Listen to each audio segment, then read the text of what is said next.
For several years, Saint John's iconic Rockwood Park, the largest urban park in Canada at the time, was turned into a summer fairgrounds based on New York City's famous Coney Island.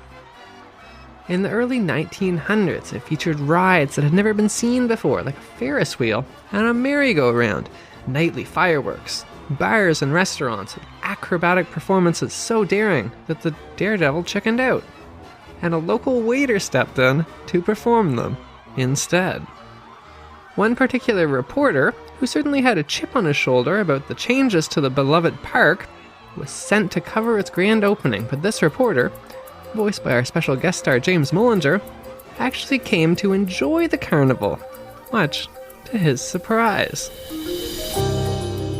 You're listening to Backyard History, the hidden stories that happened in your own backyard, the podcast version of the weekly history column running in newspapers across the Maritimes, with your host and author, Andrew McLean.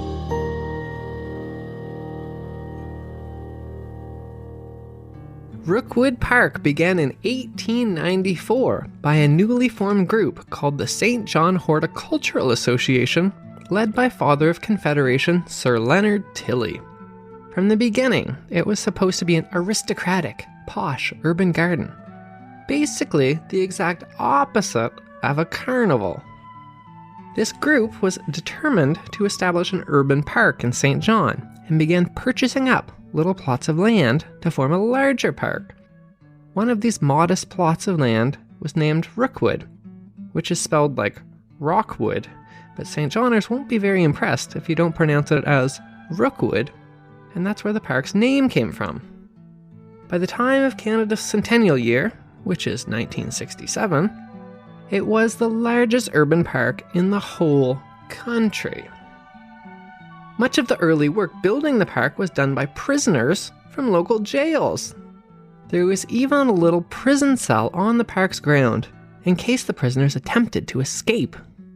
The prisoners dug a series of 3 interconnected lakes, connected by locks, in the park. The Horticultural Association imported exotic plants, flowers, bulbs, and shrubs for the park's elaborate gardens. They were proud of their patriotic publicity efforts, like when they grew begonias in the shape of Lord Nelson's ship, the HMS Victory, to commemorate the Battle of Trafalgar. The Horticultural Association was particularly proud of Rookwood Park's swans, which had been donated in 1902 by the Vintners Association of England and had been sent all the way from Manchester. The birds are fine specimens. The swans have hatched a brood of 6 cygnets and are raising them.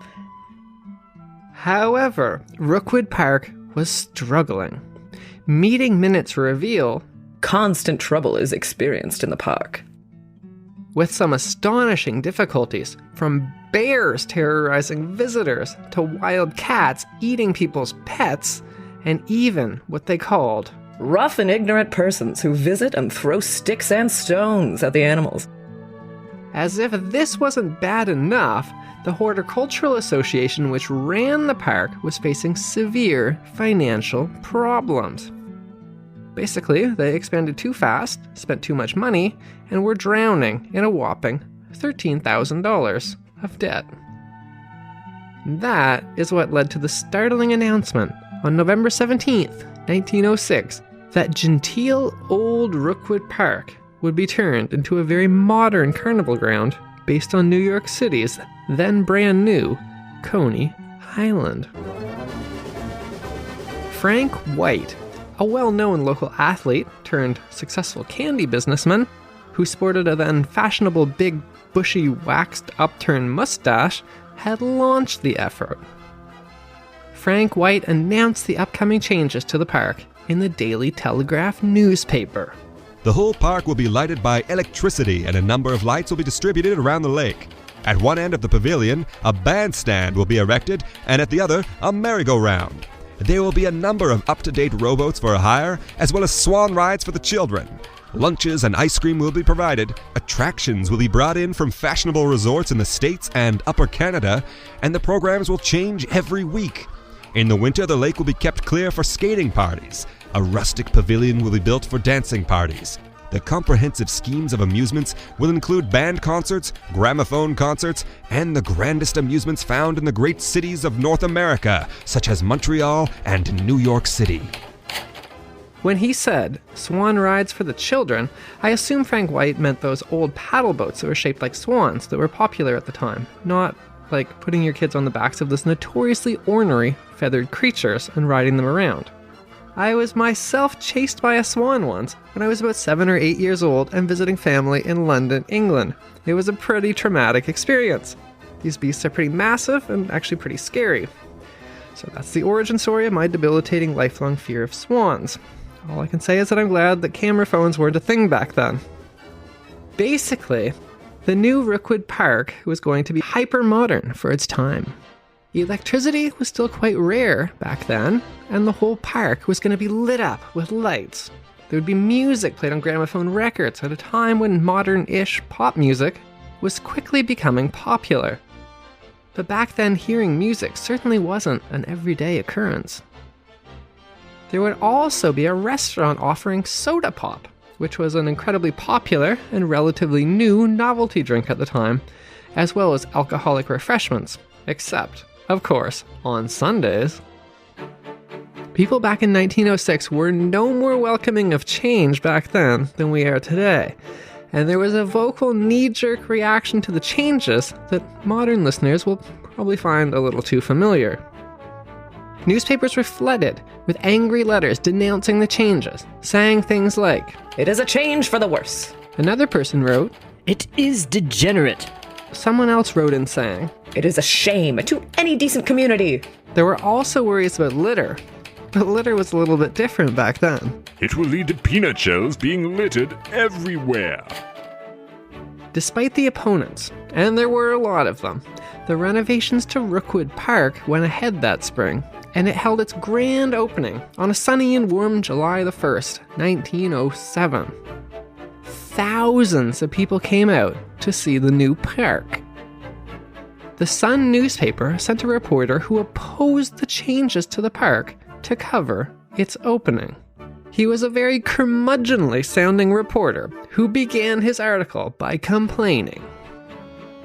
Rockwood Park's religious quiet of its sylvan temples was shattered by a merry-go-round orchestra, its proudest mountain o'ertopped by a Yankified Ferris wheel, and its sacred waters streaked with the wakes of dozens of badly rowed boats and canoes handled by untrained paddles.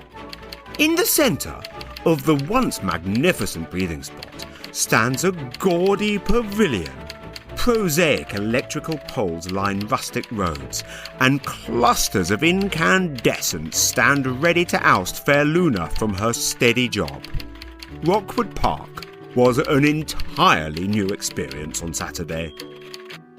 However, even this curmudgeon managed to be won over by the end of the day when he wrote, "It was Rockwood Park's fresh debut in every sense of the word, and it is surely no fiction to state that it made a markedly favourable impression. Thousands of men, women and children streamed in, and exclamations of delightful surprise burst forth from youthful and adult lips as the transformation of the scenery came into view. As if some good fairy had created the pleasure paraphernalia with a wave of her magic wand, there stood ice cream runs, a soda bar, merry-go-round, shoot-the-chutes, Ferris wheel, boats and canoes, and a flood of bunting and electric lighting suggestive of an elaborate exposition. Everybody seemed pleased. Even the lack of streetcar service was forgotten, and with the continual grind of merry-go-round music, shouts of boaters and tinkle of spoons and dishes in the big eating house, a rare afternoon and evening's fun was had." The reporter seemed overwhelmed as he passed amongst the large crowd, the music and the lights, and even all of the animals milling about. A lordy peacock screeched at me angrily. See, it's not just me having problems with large exotic birds. The reporter did manage to unearth some controversy that day, though. During the past day, a person approached this Sun reporter declaring, My little girl has been given a copper to spend, and she likes to chew gum. She placed them in a machine and has received no gum in return. I think a scandalous shame and consider it an outrage, and will speak to the police about it. I will break it into pieces declared the little girl. to get back my money. Frank White approached the reporter, beaming most invitingly, and invited the reporter to take a ride on the 25-foot-tall Ferris wheel, the first Ferris wheel the city had ever seen. The Ferris wheel elicited wonderment because of its novelty in this town.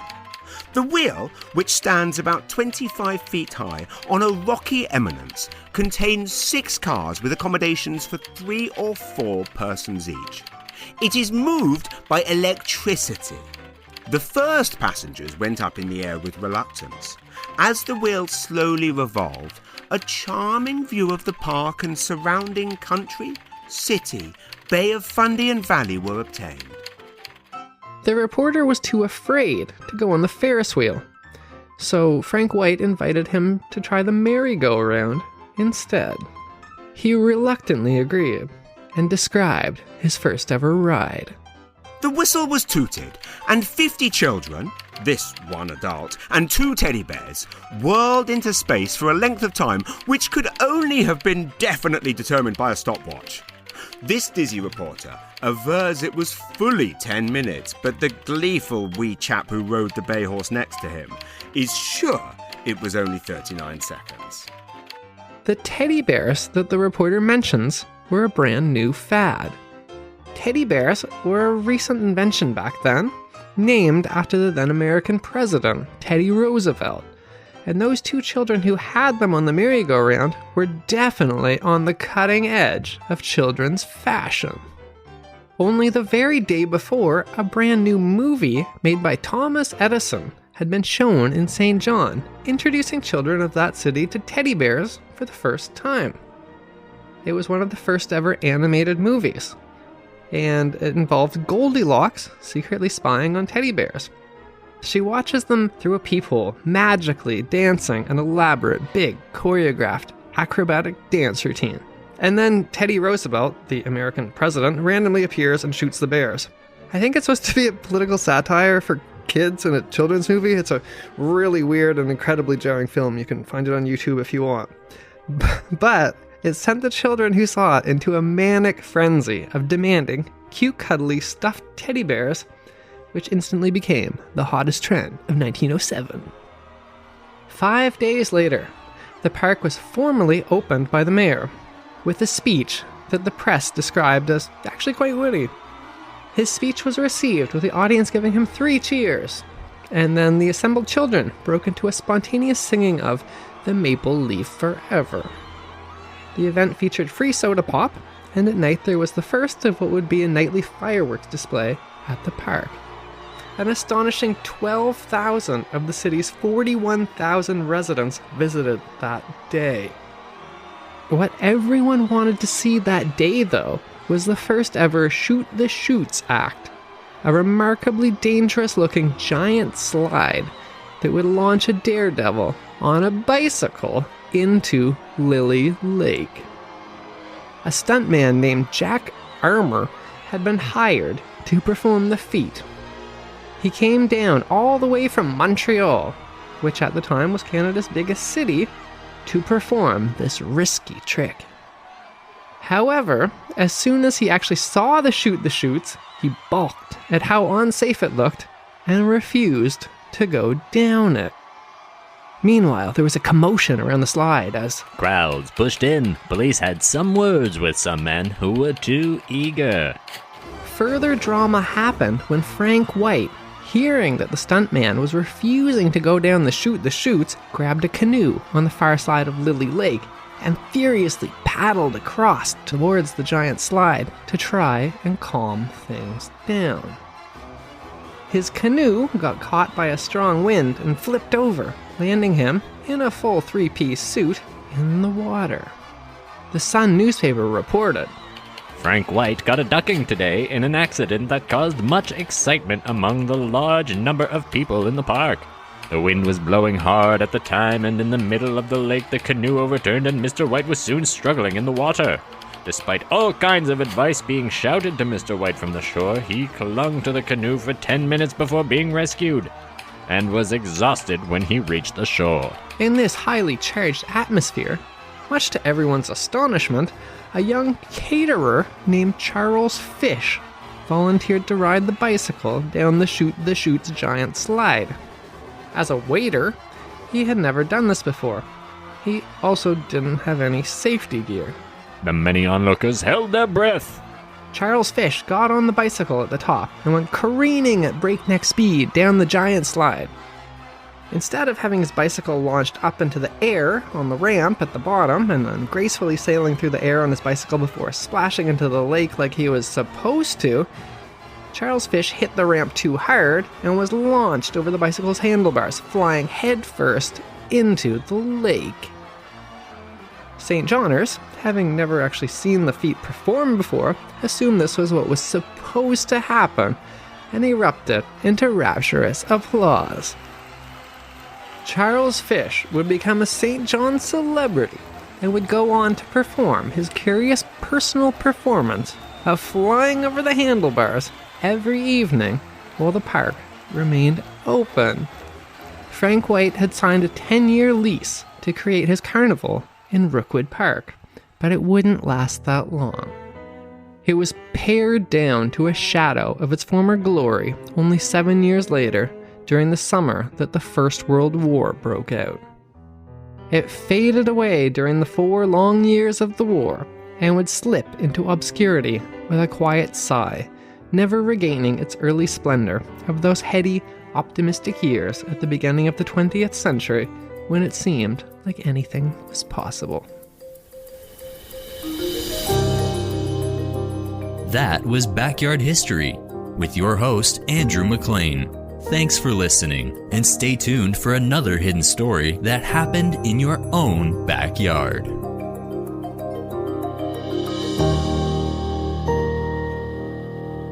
Produced by Jordan Lozier.